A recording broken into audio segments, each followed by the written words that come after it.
Hello, I'm Tabriz Akhtar. This is your maths class, and today we are going to start new exercise 4.4. 4.3 मैंने जितने भेजे थे उतने कर लीजिएगा, उसके बाद आएंगे 4.4 में। ठीक है। Set up equations and solve them to find the unknown numbers in the following case. अब इक्वेशन बनाना है, फिर अननोन को सॉल्व करना है। तो क्वेश्चन दिया है add 4 to 8 times a number you get 60। किसी नंबर के 8 टाइम्स करने पे और उसके बाद उसमें 4 ऐड करने पे हमको 60 मिलता है, तो वो नंबर क्या होगा। तो अगर हम उस नंबर को x ले लें या y ले लें, तो 8 into x plus 4 equal to 60 ये इक्वेशन बन जाएगी। उसके बाद हम सॉल्व कर सकते हैं। चलिए देखते हैं answer. Let the number be x, और हमने उस नंबर को x लिया, और जैसे ही अगर हमने x लिया तो 8 times of this number equal to 8x, और उसका 8 टाइम्स 8x होता है। और क्वेश्चन में कह रहा है कि उसमें 4 ऐड भी करना है ना। क्वेश्चन में शुरू में ही लिखा हुआ है, तो 8x प्लस 4 और बाद में लिखा है गिव 60, यानी एक 60 मिलता है। तो 8x प्लस 4 इक्वल टू 60, तो 8x equal to 60 minus 4। Transposing 4 to RHS, जब 8x इक्वल टू 60 माइनस 4 इसलिए हुआ क्योंकि ये वाला प्लस 4 को इस तरफ कर दिए।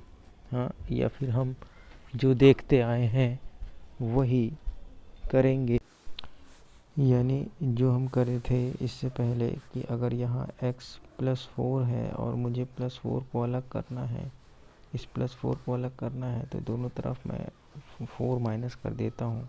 तो 8x plus 4 minus 4 equal to 60 minus 4। तो प्लस 4 माइनस 4 चला गया, तो 8x इक्वल टू 60 माइनस 4 हुआ। देखो यही हो रहा है यहाँ पे भी, तो मतलब वही है, होता वही है। चाहे ये करो चाहे वो करो ऐसा। तो इसको आप ये कर सकते हो, ये प्लस 4 को डायरेक्ट इधर ट्रांसपोज कर सकते हो। ट्रांसपोजिंग करने पे इसका साइन चेंज हो जाएगा, ये प्लस 4 था तो माइनस हो जाएगा। उसके बाद ये इक्वेशन बन गई। अब इस इक्वेशन के बाद 60 माइनस 4 करोगे तो 8x इक्वल टू 56 बनेगा। ठीक है। अब इस 8x को मुझे अलग करना है, तो दोनों तरफ मैं 8 का डिवाइड कर दूंगा, तो इस टाइप की इक्वेशन बन जाएगी। 8 से 8 कट जाएगा, x इक्वल टू 56 बाई 8 होगा, और 56 का 8 से डिवाइड करूंगा तो x इक्वल टू 7 आंसर आ जाएगा। बी क्वेश्चन बी में पूछ रहा है 1/5 of a number minus 4 gives 3। किसी नंबर का 1/5 करने पर और उसमें -3 करने पर। ठीक है।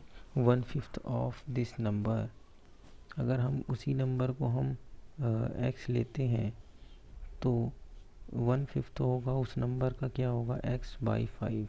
उसका 1/5 क्या होगा x बाई 5। ठीक है। 1/5 का मतलब क्या होता है 1/5। ठीक है।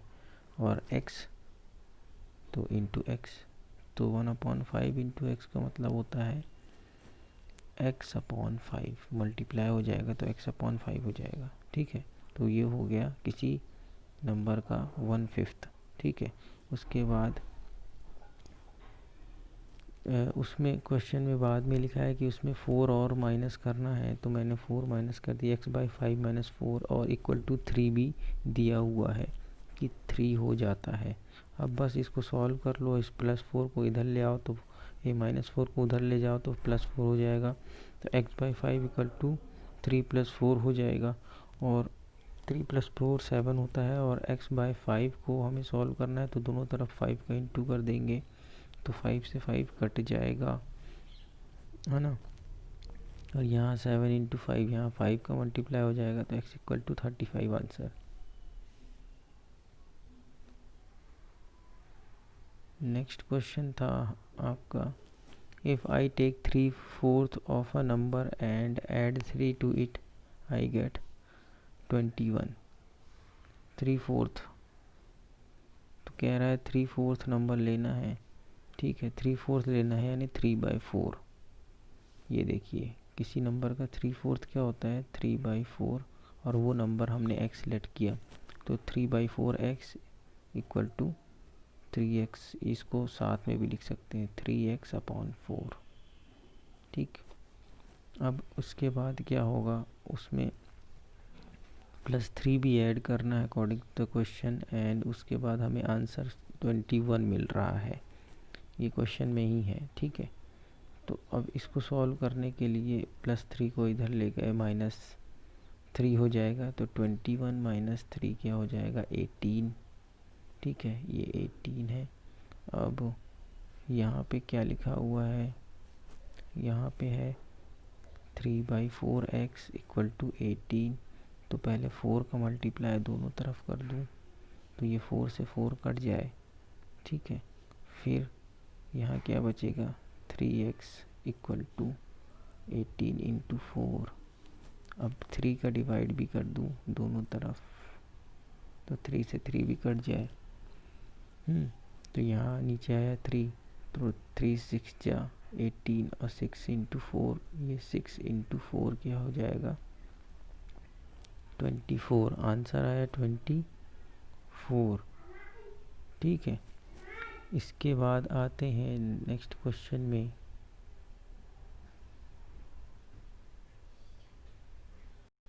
इसके बाद मैं कौन सा क्वेश्चन, मुन्ना ई वाला क्वेश्चन बताता हूँ। Munna subtracts thrice the number of notebook he has from 50, he finds the result to be 8।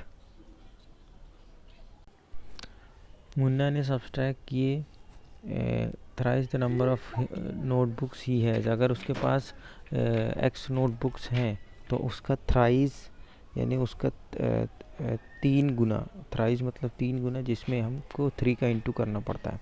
तो 3x उसने क्या डिवाइड माइनस कर दिया, सब्ट्रैक्ट किया है, किसमें 50 में सब्ट्रैक्ट किया है, तो उसको आंसर में क्या मिल रहा है, 8 मिल रहा है। ठीक है, तो क्वेश्चन कुछ इसी तरह कह रहा है। तो थ्राइस है या ट्वाइस है, थ्राइस लिखा हुआ है या देखना ट्वाइस लिखा हुआ है, आप चेक कर लेना। अगर हो सकता है नई बुक में ट्वाइस लिखा हुआ हो तो देखिए, अगर ट्वाइस लिखा हुआ है तो ट्वाइस ऑफ द नंबर हो जाएगा 2x। ठीक है, अब उसने क्या किया कि 11 से माइनस किया ना, 2x को माइनस किया 11 से। एक मिनट, ये नहीं है आंसर, मैं अभी आपको कौन सा बता रहा था। हाँ, मुझे ये ई बताना था। तो थ्राइस क्या करना है, थ्राइस करने के लिए 3x होगा। कह रहा है कि 50 में से मैंने घटाया है तो 50 - 3x, और आंसर में 8 मिल रहा है। उसने कहा था कि मेरे पास जितनी बुक है उसका मैंने थ्राइस किया, उसके पास अगर x बुक है तो x का थ्राइस किया तो 3x हो जाएगा, और कह रहा है कि 50 में से घटाया यानी 50 - 3x किया तो आंसर मुझे 8 मिल रहा है। तो अब आंसर हमें x की वैल्यू निकालनी है। तो बस x की वैल्यू निकालने के लिए आपको क्या करना है कि ये जो 50 है ये उस तरफ कर दोगे तो +50 जो है वो -50 में चेंज हो जाएगा और 8 - 50 हो जाएगा।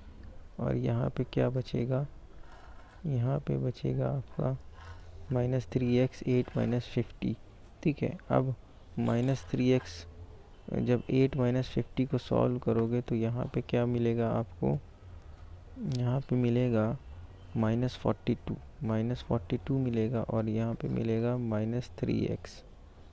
ठीक है, अब क्या करें कि या तो माइनस से माइनस दोनों तरफ के काट दो। ठीक है, यहाँ भी माइनस यहाँ भी माइनस काट दो, या फिर नहीं काटना है तो -3 का दोनों साइड डिवाइड कर दो। तो -3 का डिवाइड करेंगे तो कट जाएगा दोनों चीज़। ठीक है,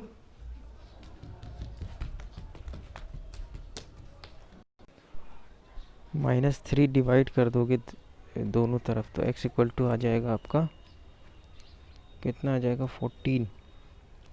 late the number be x। अब उसके बाद मैं एक क्वेश्चन और बता दे रहा हूँ आपको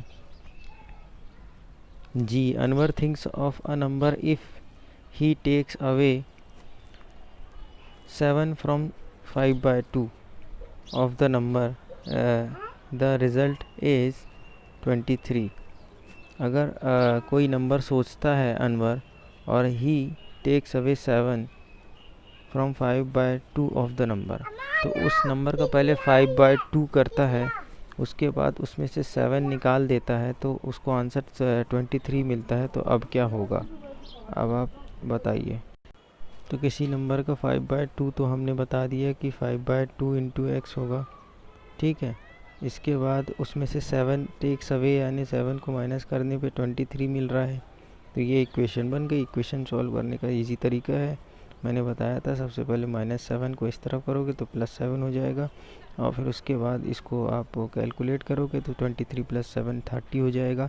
एंड 5 इंटू एक्स अपॉन 2 जो लिखा हुआ है, 5 इंटू एक्स अपॉन 2 का आप क्या करो कि सबसे पहले 2 का मल्टीप्लाई दोनों तरफ करोगे तो 2 से 2 कट जाएगा, और यहाँ पे हो जाएगा 3 2 = 60, और फिर उसके बाद 5x = 60 है, तो 5 का डिवाइड कर दो दोनों तरफ, तो 12 आ जाएगा आंसर में। क्या आ जाएगा, 12 आ जाएगा आंसर में, ठीक है। ये हो गए सारे क्वेश्चन। सॉल्व द फॉलोइंग करना है, तो यानी अब इन सब क्वेश्चन को सॉल्व करना है। सॉल्व द फॉलोइंग के 6 क्वेश्चन है, एक सेकंड में ABC है, फिर उसके बाद थर्ड में फर्स्ट सेकंड थर्ड है। तो फर्स्ट क्वेश्चन है, the teacher tells the class that the highest marks obtain bye a student in her class is twice the lowest marks +7। The highest score is 87, what is the lowest score. ठीक है, एक बार फिर से पढ़ते हैं। Teacher tells the class that the highest marks obtain bye a student in her class is twice the lowest marks +7। Lowest marks +7 यानी जिसके पास सबसे ज़्यादा नंबर आए हैं वो जिसके पास सबसे कम नंबर आए हैं उसका डबल यानी ट्वाइस, और +7, और +7 भी है। जो ज़्यादा नंबर है यानी जो सबसे ज़्यादा नंबर है वो सबसे कम नंबर का डबल से 7 ज़्यादा है, यानी डबल से 7+ है। तो अब बताना है कि लोएस्ट स्कोर क्या है। तो कोई ज़्यादा टफ क्वेश्चन नहीं है।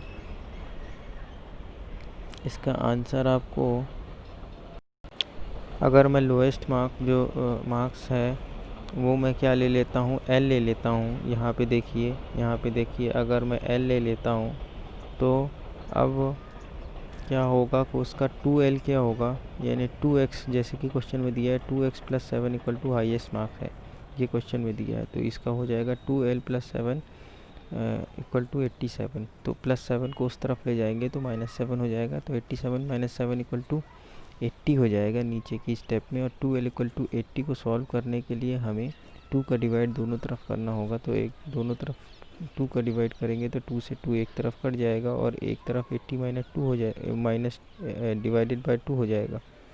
और जैसे ही 80 का डिवाइड 2 से करेंगे तो आपको 40 आंसर मिलेगा, यानी L = 40, यही आपका आंसर है। Therefore the lowest score is 40, ठीक है। ये हो गया क्वेश्चन।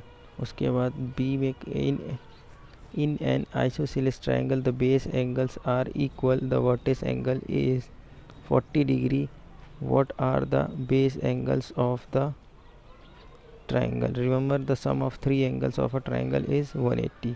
तो एक तो पहली चीज़ पता है कि जो सारे एंगल का सम होता है वो 180 होता है, और इसमें एक आइसोसेलेस ट्रायंगल है यानी जिसकी दो साइड जो होती हैं वो इक्वल होती हैं, है ना।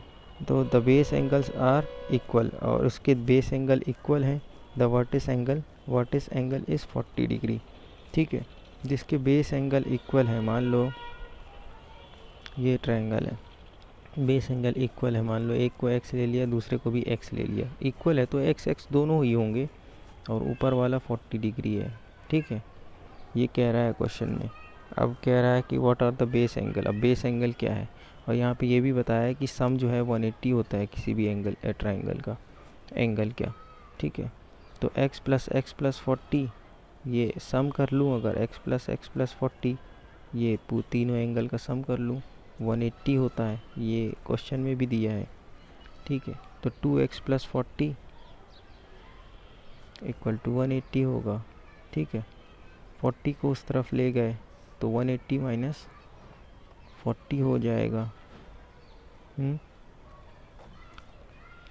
180 माइनस 40 हो जाएगा। ये देखो मैंने यहाँ पे b ले लिया। ठीक है, अगर तो 180 माइनस 40 हो जाएगा तो आ जाएगा 140। तो x की जगह b रखा हुआ है तो 2b इक्वल टू 40 हो गया, और 2 को डिवाइड कर देंगे दोनों तरफ तो 40 कट जाएगा। 140 है ना, तो 140 कट जाएगा 2 से, आएगा 70। ठीक है, क्या आएगा 70 आपका आंसर आएगा। ठीक है, अब इसके एक क्वेश्चन और बच रहा है जो सचिन स्कोर्ड वाला, ये मैं आपको होमवर्क दे रहा हूँ। सिर्फ एक क्वेश्चन मैं आपको होमवर्क देता हूँ। ठीक है, इसको आप कर लिया करो। अब आते हैं सॉल्व द फॉलोइंग में, जिसमें Irfan says that he has 7 marbles more than 5 times the marbles Parmit has. Irfan has 37 marbles. How many marbles does Parmit have. मेरे को लगता है कि ये क्वेश्चन शायद एक बार हो चुका है या फिर लक्ष्मी वाला हो चुका है, लेकिन हो गया, जल्दी जल्दी बता देता हूँ। ठीक है, Irfan says that he has 7 marbles more than 5 times the marble Parmit has.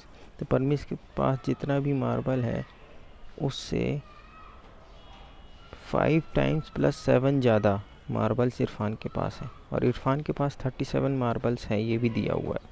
तो अब आपको बताना है परमित के पास कितने हैं। तो ठीक है, तो इसी का आंसर अगर मैं बताऊं तो मान लीजिए कि परमित के पास x मार्बल है। ठीक है, 5 times the marble of number of marbles Parmit has. ठीक है, और परमित के पास 5 टाइम्स ज़्यादा भी है इरफान से, और 5 टाइम्स के साथ साथ प्लस 7 भी ज़्यादा है। ठीक है, ये भी दिया हुआ है। ठीक है, तो 5 टाइम्स प्लस 7 ज़्यादा मार्बल है। ठीक है, और ये चीज़ हमें क्वेश्चन में दी हुई है, और फिर उसके बाद दिया हुआ है इरफान हैज़ 37 मार्बल्स। ठीक है, अच्छा, Irfan says that he has 7 marbles more than 5 times marbles Parmit has. तो इरफान कहता है कि मेरे पास जो है परमित की मार्बल जितनी भी है उससे 5 टाइम्स प्लस 7 ज़्यादा मेरे पास है। तो ज़्यादा एक्चुअली में इरफान के पास है। ठीक है, वो खुद कहता है कि मेरे पास इतनी ज़्यादा है, 5 टाइम्स ऑफ परमित प्लस 7। ठीक है, तो इरफान के पास जितनी मार्बल है वो दी भी हुई है। ठीक है, और यहाँ पे दी हुई है 37 मार्बल है, तो इक्वल 37 हो जाएगा। और जैसे ही हम माइनस करेंगे, प्लस 7 को उस तरफ ले जाएंगे तो -7 हो जाएगा। तो 5x 37 माइनस 7 इक्वल टू 30 होता है। ठीक है, 5 को डिवाइड करें दोनों तरफ पे तो ये हो जाएगा 6। ठीक है, तो x इक्वल टू हो जाएगा 6। आंसर क्या आया, x इक्वल टू 6। तो परमित के पास 6 मार्बल है। अब लक्ष्मी वाला क्वेश्चन आपने देख चुका है कि भाई लक्ष्मी की जो एज है वो 3 टाइम्स है, प्लस 4 ज़्यादा है अपने फादर की एज से, और उसके फादर की एज जो 49 है। तो लक्ष्मी की एज क्या है, सेम क्वेश्चन इससे पहले आ चुका है। तो 3x into Lakshmi's age plus 4 equal to her father's age कहलाती है। तो 3x प्लस 4 इक्वल टू 49 होगा। जो हमने लक्ष्मी की एज x ली हुई है तो 4 को उस तरफ कर देंगे तो 49 माइनस 4 हो जाएगा, और 3x इक्वल टू 45 बचेगा,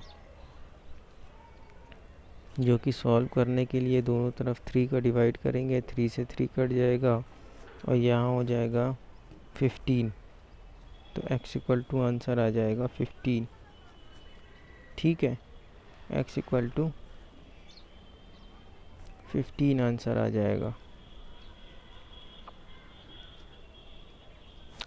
अब people of Sundaram planted trees in the village garden. Some of trees were fruit trees. The number of non-fruit trees were 2 more than 3 times the number of fruit trees. What was the number of fruit trees planted if the number of non-fruit trees planted was 77? ठीक है, एक बार फिर से question को पढ़ते हैं। People of Sundar Gram planted trees in the village garden. तो सुंदर ग्राम के लोग जो हैं वो पेड़ उगाते हैं, ठीक है, गार्डन में, ठीक है। Some of the trees were fruit trees, जिसमें से कुछ पेड़ वो फ्रूट ट्रीज उगाते हैं, यानी फलों के पेड़। And the number of non fruit trees were 2 more than 3 times the number of fruit trees। तो जितने भी फ्रूट ट्रीज हैं, यानी फल वाले ट्रीज हैं, वो क्वेश्चन कह रहा है कि फ्रूट ट्रीज जितने भी हैं उससे, फ्रूट ट्रीज से 3 times मोर, यानी 3 गुना ज़्यादा, और साथ ही साथ 2 मोर, यानी 2 ज़्यादा।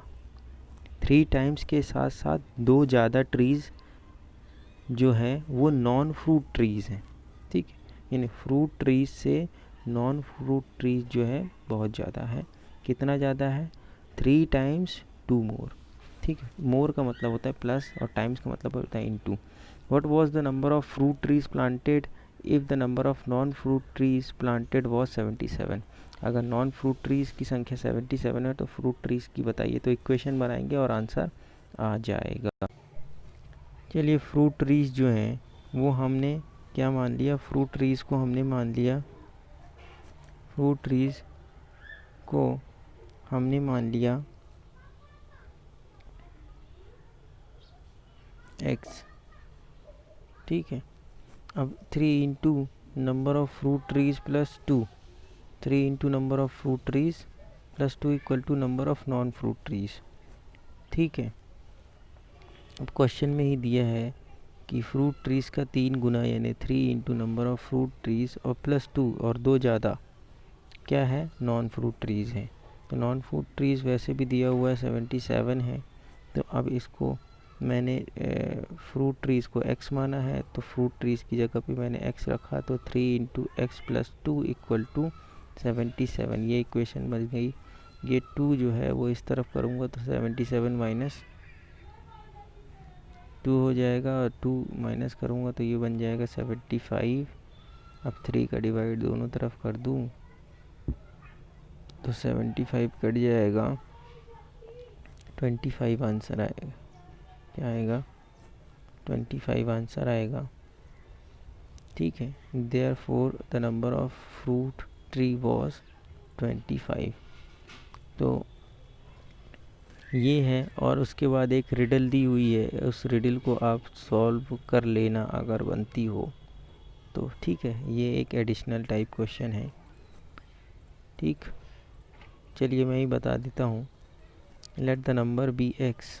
देखिए, solve the following riddle. I am a number, tell my identity, take me 7 times over and add a 50 to reach a triple century, you still need 40, ठीक है। तो एक नंबर है जिसको इसमें लिखा है 7 times ओवर, तो 7 times सबसे पहले करना पड़ेगा। अगर वो नंबर x लिए हो तो 7 times करो x एंड ऐड 50, और 50 भी ऐड करो। और उसके बाद ये कह रहा है कि अब जो नंबर जो बन रहा है वो ट्रिपल सेंचुरी यानी 300 से 40 कम है। 300 से 40 कम है, यानी जो नंबर बन रहा है। तो यहाँ पे क्या करना है क्वेश्चन में, वीडियो थोड़ा सा पॉज हो गई थी इसलिए मेरे को समझ नहीं आ रहा था, ठीक है। तो let the number be x, तो उसमें एक नंबर जो रिडल में है, जो भी नंबर उसको रिडल में बता रहा है, पूछ रहा है, उसको हम x ले लिया। और अब फिर से क्वेश्चन पढ़ेंगे तो take me 7 times over, 7 times over यानी 7 का इंटू करना है उस नंबर में। देखिए 7 का इंटू भी कर दिया गया है उस नंबर में। उसके बाद लिखा हुआ है कि ऐड 50 भी ऐड करना है, तो मैंने ऐड कर दिया 50। फिर उसमें कह रहा है कि अब जो आंसर मिलेगा मैंने आपको ट्रिपल सेंचुरी तक पहुंचने में आपको अभी भी 40 की ज़रूरत है। 40 की ज़रूरत है यानी आप 40 प्लस कर दीजिए, है ना, तो आप कहाँ पहुंच जाएंगे ट्रिपल सेंचुरी में, यानी 300। ठीक है, तो ये क्वेश्चन हमने बना लिया। अब क्या किया, 50 और 40 को ऐड कर दिया तो 90 हो गया। अब ये 90 को इस तरफ ले आऊँगा तो 300 माइनस 90 कर दूँगा, और इसके बाद 7x इक्वल टू 210 हो गया, और ये 7x इक्वल टू 210 हो गया। अब 7 का डिवाइड कर दूँगा दोनों तरफ तो 30 आंसर आ जाएगा। ठीक है, आंसर आ जाएगा 30। ये एक्सरसाइज मैंने पूरी करा दी, क्योंकि ये एक्सरसाइज बहुत ही इजी थी। ठीक है, और वैसे भी ये सारे क्वेश्चन हमने इससे पहले भी किए हुए हैं। अब आते हैं नेक्स्ट चैप्टर में, चैप्टर नंबर 5। एक्सरसाइज 5.1 यानी नेक्स्ट चैप्टर स्टार्ट करेंगे। Find the complement of each of the following angles. तो ये जो एंगल दिए हुए हैं इनके कॉम्प्लीमेंट्स निकालने हैं, यानी कॉम्प्लीमेंट्री एंगल निकालना है। तो कॉम्प्लीमेंट्री एंगल क्या होता है, देखो जो एंगल दिया है उसको आपको माइनस करना पड़ेगा। किससे माइनस करना पड़ेगा, 90 से। ठीक है, जो एंगल भी दिया है उसको आप 90 से माइनस करेंगे तो उसका कॉम्प्लीमेंट्री एंगल निकल जाएगा। ठीक है, तो जैसे ही ये आपका रूल होता है, ठीक है, कॉम्प्लीमेंट्री एंगल जो होता है वो आपने शायद क्लास 6 में भी पढ़ा हुआ है। ठीक है, तो 20 का कॉम्प्लीमेंट्री निकालना है तो आपको क्या करना पड़ेगा कि 90 माइनस 20 करना पड़ेगा। जैसे ही कॉम्प्लीमेंट ऑफ 20 निकालना है तो 90 माइनस 20 किया यानी 70 डिग्री। सेकंड क्वेश्चन में किया है कॉम्प्लीमेंट ऑफ 63 निकालना है तो 90 minus 63 equal to 27। Complement of 57 निकालना है तो 90 माइनस 57 इक्वल टू 33। ये हो गए आपके कॉम्प्लीमेंट्री एंगल। सप्लीमेंट्री एंगल क्या होते हैं, सप्लीमेंट्री एंगल में 180 डिग्री को लेते हैं। ठीक है, सप्लीमेंट्री एंगल में 180 डिग्री को लेते हैं। ठीक है, सेकंड क्वेश्चन में supplement of each of the following angles. Supplement निकालना है तो अब इसमें क्या लेंगे हम, 180 डिग्री से 180 डिग्री से गिवन क्वेश्चन को माइनस करेंगे। ठीक है, जैसे ही आपने देखा फर्स्ट क्वेश्चन में 105 का सप्लीमेंट निकालना है तो 180 माइनस 105 कर दिए तो 75 आया। 87 का निकालना है तो 180 माइनस 87 कर दिए 93 आया। 154 का निकालना है तो 180 माइनस 154 कर दिए तो 26 आ गया। ठीक है, ये हमने सप्लीमेंट और कॉम्प्लीमेंट देख लिए। उसके बाद का क्वेश्चन है identify which of the following pairs of angles are complementary and which are supplementary. अब हमको आइडेंटिफाई करना है कि कौन सा कॉम्प्लीमेंट्री है कौन सा सप्लीमेंट्री है। तो पहला दिया है 65 एंड 115। 65 और 115 दिया है पहले क्वेश्चन में। तो अगर हम 65 प्लस 115 को ऐड करें, अगर हम 65 और 115 को ऐड करें और हमें 180 मिल जाए तो हम कहेंगे कि ये दोनों सप्लीमेंट्री एंगल थे। ठीक है, क्वेश्चन में जो दिया नंबर है 65 प्लस 115 उसको ऐड करें और हमें 180 मिल जाए तो ये देखिए ऊपर लिखा हुआ है then they are called supplementary. और अगर हम उन दोनों को ऐड करें और हमें 90 मिल जाए तो हम क्या कहेंगे कि वो कॉम्प्लीमेंट्री एंगल है। ठीक है, जैसे ही ऐड किया तो 180 मिला तो ये हम कह सकते हैं ये सप्लीमेंट्री है। सेकंड क्वेश्चन में 63 प्लस 27 इक्वल टू 90 हो रहा है, इसीलिए ये कॉम्प्लीमेंट्री एंगल है। थर्ड में 112 प्लस 68 180 हो रहा है, इसलिए सप्लीमेंट्री है। उसके बाद 130 प्लस 50 हो रहा है, इसलिए ये सप्लीमेंट्री है। एंड ये 45 प्लस 45 हो रहा है, ये कॉम्प्लीमेंट्री है। 90 हो रहा है। ठीक है, और जो 90 हो रहा है वो कॉम्प्लीमेंट्री एंगल होंगे। ठीक है, ये हमारा कॉम्प्लीमेंट्री और सप्लीमेंट्री का हो गया क्वेश्चन। अब आते हैं आगे, find the angles which is equal to its complement. अब ऐसा एंगल बताइए जो अपने कॉम्प्लीमेंट के इक्वल हो। Find the angles which is equal to its complement.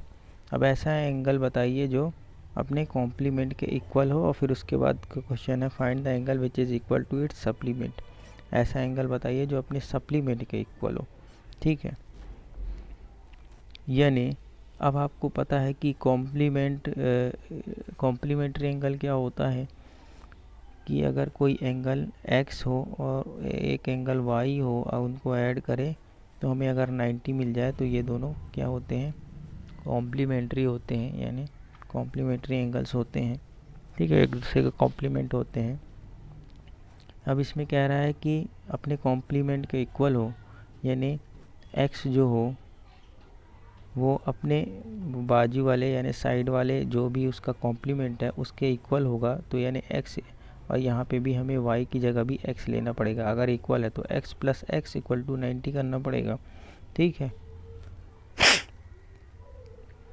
तो ये हो जाएगा x plus x equal to 90, तो 2x इक्वल टू 90, और x अगर 2 से डिवाइड कर देंगे तो आ जाएगा x इक्वल टू 45। तो 45 ऐसा एंगल होगा जो अपने कॉम्प्लीमेंट के इक्वल होगा। अब आप उसका 45 और 45 दो ऐड करके देखें तो 90 आ जाएगा, यानी 45 और 45 एक दूसरे का कॉम्प्लीमेंट हैं और दोनों इक्वल भी हैं। ठीक है, अब इसके बाद उसमें दूसरा क्वेश्चन दिया हुआ है कि अब सप्लीमेंट्री निकालना है जो एक दूसरे के इक्वल हो। तो अब एक दूसरे के इक्वल हो तो भाई x plus x equal to 180 ले लो, x plus x equal to 180 ले लो। ठीक है, तो 2x इक्वल टू 180 आ जाएगा और x इक्वल टू आ जाएगा 90। ठीक है, तो 90 डिग्री वो एंगल होगा जो अपने कॉम्प्लीमेंट के इक्वल कहलाएगा। ठीक है, if 1 degree is decrease then 2 degree, sorry पहले क्वेश्चन पढ़ लेते हैं। इसमें क्वेश्चन क्या लिखा हुआ है, in the given figure 1 degree and 2 degree are supplementary angles. If 1 degree is decreased, what changes should take place in 2 degree so that both the angles still remain complementary? ठीक है, सॉरी डिग्री बोल रहा हूँ, यहाँ पे angle लिखा है। एक एंगल दूसरे एंगल का सप्लीमेंट्री एंगल है। ठीक है, हाँ ठीक है, ये क्वेश्चन में दिया हुआ है, ये क्वेश्चन में दिया हुआ है कि एक दूसरे का सप्लीमेंट्री है। ठीक है, क्योंकि ये जो है एंगल जो है वो 180 कहलाएगा, और ये अगर कोई सा है और ये अगर कोई सा है तो ये दोनों मिल के पूरा 180 कहलाते हैं। ठीक है, ये तो सही है। उसके बाद कह रहा है कि if angle 1 is decreased what changes should take place in angle 2 so that both the angles still remain supplementary. If तो अगर पहला एंगल डिक्रीज किया जाता है, what changes should take place in angle 2 so that both angles still remains supplementary. तो इसमें कह रहा है कि अगर पहला वाला एंगल हम कम करें तो दूसरे वाले एंगल में कितना ज़्यादा करना पड़ेगा ताकि ये दोनों सप्लीमेंट्री बने रहें। तो भाई जितना हमें एंगल 1 में कम करेंगे उतना ही हमें एंगल 2 को बढ़ाना पड़ेगा, तभी ये दोनों सप्लीमेंट्री रह सकते हैं। If angle 1 is decrease then 2 will increase with the same measure so that both the angles still remain supplementary. ठीक है, छोटा सा आंसर है कि भाई अगर मैं एक एंगल में 2 घटा रहा हूँ तो दूसरे एंगल में मेरे को 2 बढ़ाना पड़ेगा, तभी जाके उन दोनों का सम 180 बना रहेगा। अदरवाइज़ उनका सम अगर 180 नहीं होता है तो वो सप्लीमेंट्री नहीं कहला पाएंगे। ठीक है, अब let the complementary angles be x and y. अब क्वेश्चन नंबर 8 में आते हैं। An angle is greater than 45 is its complementary angle greater than 45 और इक्वल टू 45 और लेस देन 45। ठीक है, अगर एक एंगल जो है वो 45 से ज़्यादा है तो उसका जो कॉम्प्लीमेंट्री एंगल होगा वो 45 से ज़्यादा होगा या 45 होगा या 45 से कम होगा। भाई कॉम्प्लीमेंट्री एंगल आपको सबसे पहले पता करना पड़ेगा क्या होता है। तो मैंने बताया था कि कॉम्प्लीमेंट्री एक क्वेश्चन सॉरी मैंने छोड़ दिया, can two angles be supplementary if both of them are. अगर दो जो एंगल हैं वो एक्यूट हैं तो क्या वो कॉम्प्लीमेंट्री बनेंगे, ऑब्ट्यूज़ है तो बनेंगे, या राइट एंगल है तो बनेंगे या नहीं बनेंगे। तो इस चीज़ को हमें क्लियर करना है। तो एक्यूट एंगल क्या होता है आपने पढ़ा हुआ है। तो एक्यूट एंगल जो होता है वो छोटा होता है 90 से। ठीक है, तो अब दो एक्यूट एंगल जो है तो 180 नहीं बना सकते क्योंकि वो 90 से दोनों छोटे होंगे। ठीक है, तो उनका सम 180 कैसे होगा, और 180 नहीं होगा तो वो सप्लीमेंट्री एंगल नहीं बन पाएंगे। ठीक है, तो पहले में नो होगा, दूसरे में भी नो होगा, because sum of two obtuse angle is more than 180। ठीक है, 90 से ज़्यादा जो होते हैं वो ऑब्ट्यूज कहलाते हैं। तो अगर उनका सम करेंगे तो 180 से ज़्यादा हो जाएगा, इसीलिए दो ऑब्ट्यूज भी नहीं ले सकते। लास्ट में yes because sum of two right angles is 180। अब राइट एंगल लेंगे दो तो वो 180 हो जाएगा, इसीलिए ये सप्लीमेंट्री हो जाएगा। ठीक है, अब क्वेश्चन नंबर 8 करते हैं।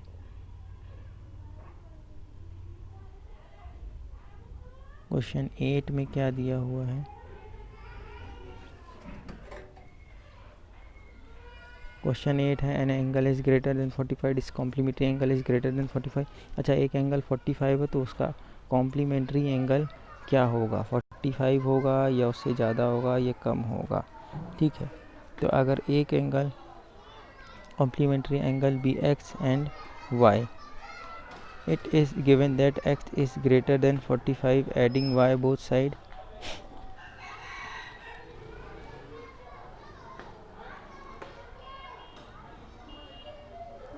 ये वाला क्वेश्चन जो है 8th नंबर।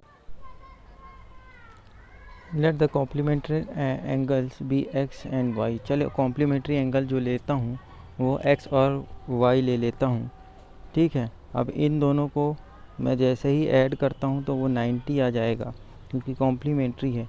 अब हमें पता है क्वेश्चन में ही दिया हुआ है कि उसमें से एक एंगल जो है अगर 45 से ज़्यादा है तो हम इसको हम क्या लिख सकते हैं, एक एंगल x जो है 45 से ज़्यादा है तो x is greater than 45 degree.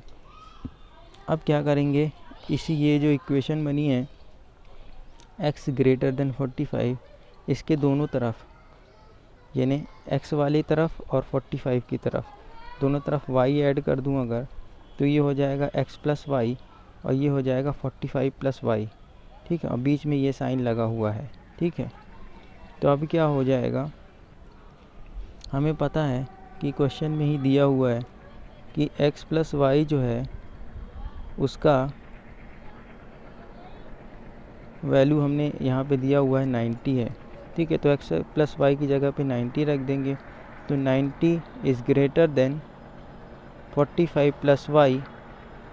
अब इस 45 को ट्रांसपोजिशन के थ्रू यहाँ कर देंगे तो ये -45 हो जाएगा। तो 90 माइनस 45 कितना हो जाएगा, 90 माइनस 45 करेंगे तो 45 हो जाएगा। तो यहाँ पे क्या आ जाएगा, लास्ट में आ जाएगा 90 माइनस 45 और साइन जो है ये लगा हुआ था और ये। ठीक है, अब इसको सॉल्व करेंगे तो 45 आ जाएगा ग्रेटर देन वाई। तो इससे पता चला कि जो 45 है वो बड़ा होगा वाई से, यानी वाई जो है वो छोटा होगा 45 से। आंसर लिखेंगे its complementary angle is less than 45।